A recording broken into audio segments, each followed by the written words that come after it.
Hi friends नमस्ते जय Jagannath welcome to my सस्ता किचन केमिति अच्छे आपण मैंने आशा करुँच भलरे थे। आज तो गोटे नुआ रेसिपी बनवा नुआ रेसिपीटा हूँ ब्रोकोली ब्रोकोली रेसिपीटा आज बनवा जोटा कि कहते ओडिया ग्रीन फूलकोबी से आज आम बनवा सेटा बनवा आगु भिडियोटा भल लगे भिडियोटा सब्सक्राइब करदे लाइक करदे शेयर करदे कमेंट करके जनइबे केमिति लागिला भिडियोटा हमर प्रस्तुतिटा सेटा भी जनइबे कमेंट करके चलंतु डेरी करबानी हम प्रस्तुत आरंभ करबा बे चलंतु वीडियो एंड रे पुन थर देखा तेल गरम करके ब्रोकोली को छाणी दवा बे तेल तबे गरम हेरन तो हल्का भाबे फ्राई कर दवा तो 2 मिनिट में छाड़ी दवा से फ्राई हो जावे कोबीटा तबे हे गलानी तो काढी दवा बे गाजर ताको पके दवा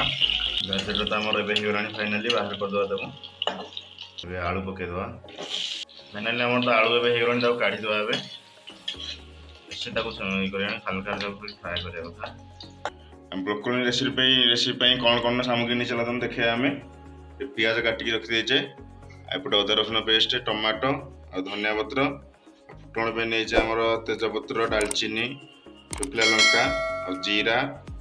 एपटे लवंग 3टा गुजराती ताकू तो ये छाणिकी रखीदे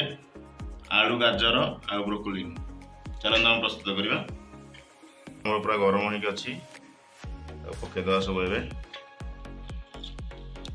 पियाज पकईदे भुसुंगा पत्र पियाज टाक 5 मिनट छाड़ीदे हल्का नाली है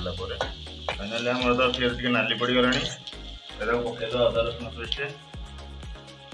एवं मसला पकईदे हलदी लंका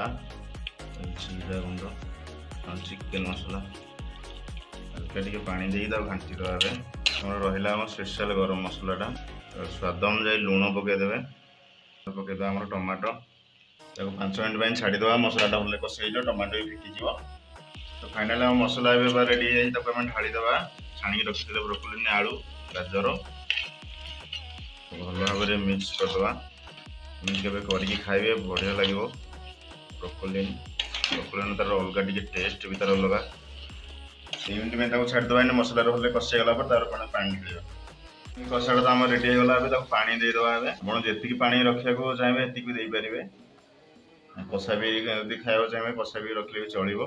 घोड़ेदवा फाइनाली चलते आम देखा आम ब्रोकोलीटा फाइनाल तो आम पूरा रेडी हो जाए ब्रोकोली आमर कोबी पकईदे गरम मसला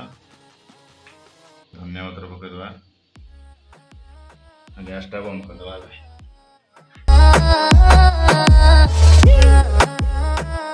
फाइनाली आम ब्रोकोली रेसिपी प्रस्तुति आम सरी जाइए केमिति प्रस्तुति केमिति लगिला वीडियोटा भल लगी सब्सक्राइब करदे शेयर करदे